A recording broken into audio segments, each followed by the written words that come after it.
আশা করেছিলাম বিরিয়ানি, কপালে জুটল বাসি পান্তা ভাত। কাল রাতে যারা পপকর্ন নিয়ে টিভির সামনে বসেছিলেন বিনোদনের আশায়, তাদের সবার জন্য এক বালতি সমবেদনা। মানুষ ঠিক যা ভয় পেয়েছিল, রেজাল্ট ঠিক তাই হলো। অনেকে বলে এরা নাকি ফুটবলের রাজা, কিন্তু কালকের খেলা দেখে মনে হলো এরা আসলে হারামবল থিওরির বড় আবিষ্কারক। গোল নাই, ছন্দ নাই, আজ শুধু দুই দলের কুফা শক্তির লড়াই। ফুটবল দুনিয়ায় একটা কথা প্রচলিত আছে, এক কুফায় রক্ষা নাই, তো আবার দুই কুফা যখন এক হয়। কালকের ম্যাচ আসলে কার কুফা শক্তি বেশি ছিল সেটা বের করা আর খড়ের গদায় সুই খোঁজা একই কথা। দুই দলই এমনভাবে খেলছিল যেন কেউ কাউকে গোল করতে দিবে না, এমনকি নিজেরাও গোল করবে না। একে বলে নিখাত মোহব্বত।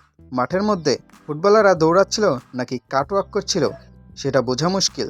যারা এই ম্যাচ দেখার জন্য রাত জেগেছেন তাদের ধৈর্য শক্তিকে স্যালুট দেওয়া উচিত। ম্যাচের রেফারি হয়তো গ্যালারিতে বসে থাকা দর্শকদের মুখ দেখে মাই পড়ে গিয়েছিলেন।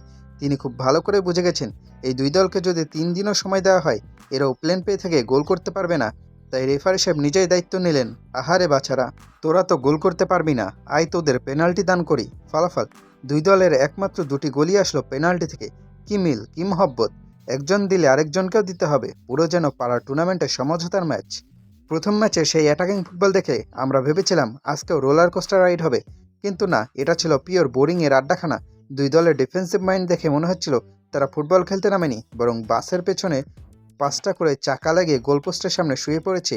এই ম্যাচ দেখাচ্ছে কম্বলের নিচে নাক ডেকে ঘুমানোও অনেক বেশি প্রোডাক্টিভ কাজ ছিল। যারা মাঝ মাঠে বল প্যাক পাস করে সময় কাটিয়েছে তাদের জন্য আলাদা একটা ট্রফি দেওয়া উচিত, best lips inducing team award. শেষ পর্যন্ত একে ড্র। এখন দেখার বিষয় পরের লেগে কার হারাম বলে শক্তি বেশি কাজ করে, কার কুফা কার ওপর গিয়ে পড়ে, সেটা দেখার জন্য আবারও আমাদের রাগ জাগতে হবে। আশা করি পরের ম্যাচে পেনাল্টি ছাড়া অন্তত একটা রিয়েল গোল আমরা দেখতে পাবো।